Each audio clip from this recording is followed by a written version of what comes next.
자, 이번에는 발화목적 화행에 대해서 살펴보도록 할까요? 썰이 화행을 분류한 이후로 썰이라는 사람은 이게 사람 이름인데요. 이게 SEALR 이렇게 존 썰이라는 그런 철학자이자 그 유명한 그 화융론자입니다. 이 사람이 했던 중국어 실험이 있어요. 그래서 이게 저기 컴퓨터가 과연 인공지능이 있는가에 대해서 이 사람은 인공지능이 없다는 그런 주장을 한 적이 있습니다. 그 주장이 이제 여기 방에다가 그 사람을 하나 넣고요. 이 사람은 중국말을 모르는 사람이에요. 그런데 여기에다가 이제 입력을 하고 출력을 하는 거죠. 출력을 하는 건데 여기에 그 중국어로 이렇게 입력을 시킵니다. 입력을 시켰더니 이 사람이 그냥 중국어도 아무것도 모르면서 그 제시된 그런 문장을 읽어요. 읽고 그 저기 영어로 된 문장을 읽습니다. 그런 다음에 이제 출력을 했습니다. 그랬더니 그러면 이게 과연 이 사람이 중간에 무슨 처리를 했냐 이거예요. 이 사람이 스스로 생각을 한 거냐. 그게 아니라 그냥 입력한 거를 여기 그냥 그 저 프로그램에 따라서 그냥 출력한 것 뿐인데 이 사람이 과연 그 지능이 있는 것인가? 라고 그런 이제 그 예를 들어가지고 바로 이게 그 중국어 실험이거든요. 그래서 결국 이제 인공지능은 존재할 수가 없다라는 이제 그런 말을 한 사람이 이제 썰이고 그 앨런 튜링이라는 사람이 있어요. 그 사람은 이제 컴퓨터를 만든 사람인데 그 사람은 이제 인공지능도 가능하다라는 그런 말에 대해서 이 사람이 반박하는 그런 내용을 이야기한 걸로 유명한 사람이긴 한데요. 실제로 이제 화용론에서는 훨씬 더 이런 인공지능이 없다는 그 중국어 실험으로는 하여간 세계적으로 유명한 사람입니다. 그렇지만 우리 화용론에서는 그 화용론의 그 여러 가지 좀 이론을 주장한 사람으로서 화용론에서도 상당히 좀 유명한 사람이라고 얘기를 할 수가 있겠습니다. 요즘 뭐 인공지능 같은 경우에는 뭐 알파고라든지 뭐 딥러닝이라든지 뭐 이런 식으로 얘기해가지고 실제로 뭐 썰이 뭐 얘기한 게 거의 지금 파기가 될 그런 지경이죠. 자꾸 막 스스로 생각을 하고 우리 지금 나중에는 결국 그 지금 그 자율주행까지 뭐 자율주행 이상으로 뭔가를 또 하겠습니다만 하여간 그 인공지능은 좀 요즘 이렇게 무섭게 발전하고 있는 그런 분야라는 그런 생각이 듭니다. 그래서 하여간 좀 결국에는 이런 그 실험을 통해 가지고 이 사람은 결국 이단화가 된 요즘 이제 시절을 보면은 좀 그 구식에 생각을 하게 된 좀 이단화적인 그런 생각을 한 사람이 되겠군요. 자, 어쨌든 뭐 그 썰에 대해서 이제 간단하게 설명을 드렸는데 이 사람은 저기 화행을 이제 분류를 했습니다. 화행을 5가지로 분류를 했습니다. 그래서 뭐, 뭐 정표라든지 그 다음에 지시, 우리 명령에 해당하는 거요. 그 다음에 위임, 그 약속에 해당하는 것. 그 다음에 저기 선언. 그 다음에 마지막으로 단언. 이렇게 해서 5가지로 그렇게 그 분류를 한 것이 한때는 되게 널리 쓰였습니다. 그렇게 5가지로 이제 그 분류한 그것으로 유명하고요. 하여간 이 사람은 이제 그렇게 화행 연구를 활발히 진행해 왔는데 이 사람 이후에도 특히 한국의 연구는 문장의 종결어미가 화행을 확연히 드러내기 때문에 화행의 발견이 다른 언어에 비하여 쉬운 편입니다. 그래서 종결어미 우리 뭐뭐 하자라고 하면 이거 무슨 화행인가요? 이거 저기 청유 화행입니다. 그 다음에 뭐뭐 어라 뭐 밥 먹어라 뭐 해라 라고 얘기하면 이거 무슨 화행인가요? 이거는 명령 화행이죠. 그 다음에 뭐뭐 할게 그거는 내가 할게. 리을게로 얘기하면 이거 무슨 화행인가요? 이거는 약속 화행입니다. 그렇기 때문에 한국에는 이렇게 종결어미가 화행을 확연하게 드러내요. 그래서 화행의 발견이 다른 언어에 비해서 쉬운 편이죠. 자, 영어 같은 경우는 이거 어떻게 하나요? 자는 let's죠, let's. 그 다음에 어라 같은 경우에는 2인칭 주어 생략입니다. 2인칭 주어 이 생략 이렇게 표현할게요. 이주생이라고 뭐 이런 말은 없습니다. 그런데 하여간 2인칭 주어 생략 그렇게 하고 그 다음에 그 저 약속은 어떻게 하나요? 약속은 그 I 뭐 should 뭐 이런 식으로 얘기하죠. 뭐 할게 뭐 이렇게 이런 식으로 지금 그 그것도 한번 비교해 볼까요? 뭐, 음, 저기 니은가? 예, 요거 아니고, 예. 이거는 저기 그 질문이잖아요. 예, 질문인데 우리는 그렇게 종결어미에 그 똑같은 형식을 띠는데 그 영어 같은 경우는 어떻게 합니까? 요거는 저기 그 주어와 그 저기 주어 서술어의 주어 주술 위치 바꾸죠. 위치 바꿈. 그러니까 영어 같은 경우는 이렇게 한다는 거예요. 그런데 한국어 같은 경우는 이게 다 지금 통일된 형식으로 나타나거든요. 영어 같은 경우는 통일된 형식으로 나타나지가 않습니다. 그렇기 때문에 이게 지금 그 영어 같은 경우는 발견하기가 너무 어려워요. 그래서 우리 같은 경우에는 지금 청유, 명령, 약속, 그 질문 이런 식으로 딱딱 그렇게 그 나누는 수가 있습니다만 그 영어 같은 경우는 형식이 지금 통일이 되지 않기 때문에 이 사람들은 지금 우리는 그 뭐 청유, 명령, 약속 이런 식으로 나눠 놓겠다라는 거를 정해 놓은 입장이지만 이 사람들은 지금 정해 놓지도 못하는 입장이에요. 왜냐하면 이렇게 형식들이 다 다르기 때문에. 예, 그래서 우리 한국어가 훨씬 더 좀 그 다른 언어에 비해서 그 저 화행의 발견이 다른 언어에서 쉬운 편입니다. 그래서 한국어에서는 썰의 분류 외에도 다수의 화행이 발견되었는데 그 예를 들면 질문 화행, 응대 화행, 구성적 화행 등이 있습니다. 썰의 분류 아까 전에 5가지 말씀드렸죠? 거기에 질문 화행 안 들어갑니다. 응대 화행도 안 들어가고 구성적 화행도 안 들어갑니다.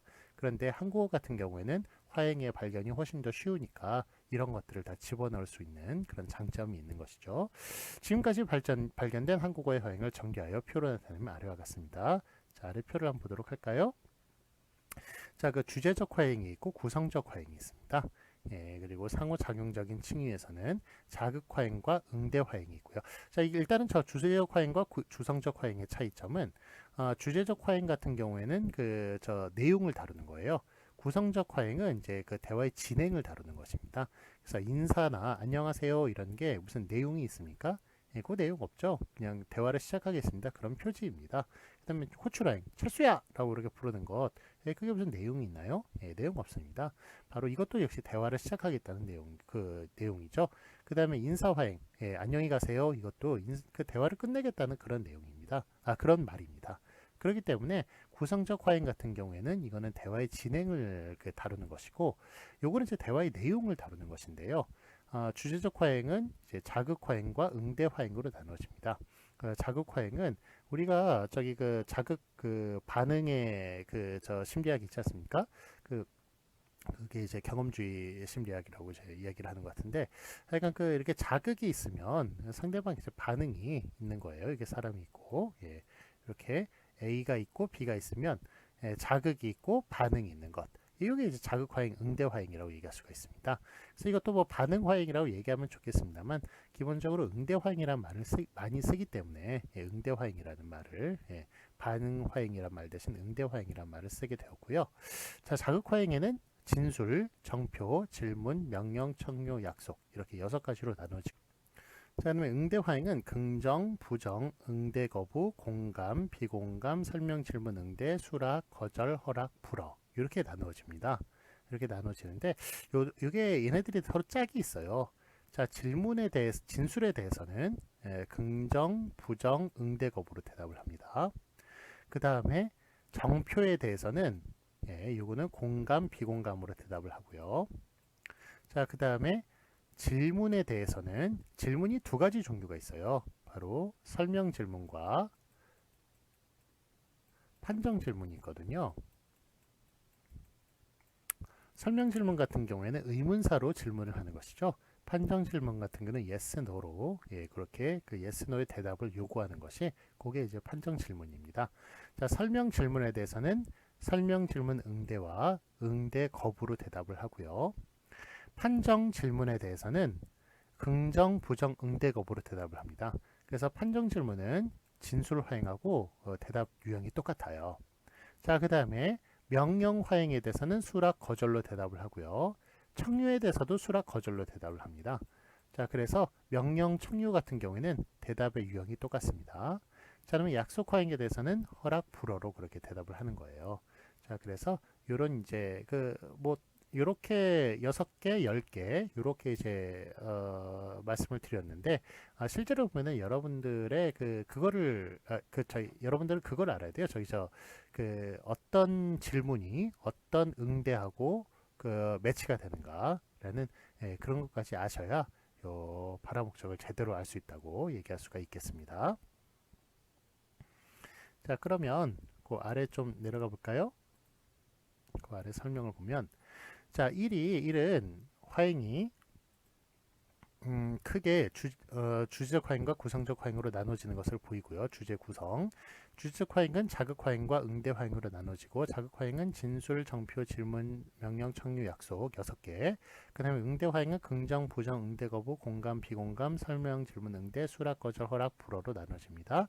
구성적 화행은 인사, 호출로 나눠지고 이들을 하나하나 나누어서 아래에서 한번 설명해 보도록 할게요. 자, 구성적 화행과 주제적 화행을 보도록 하겠습니다. 화행은 크게 주제적 화행과 구성적 화행으로 나누어지는데요. 주제적 화행이란 대화의 명제 내용을 담고 있는 화행, 제가 아까는 설명을 드렸었죠.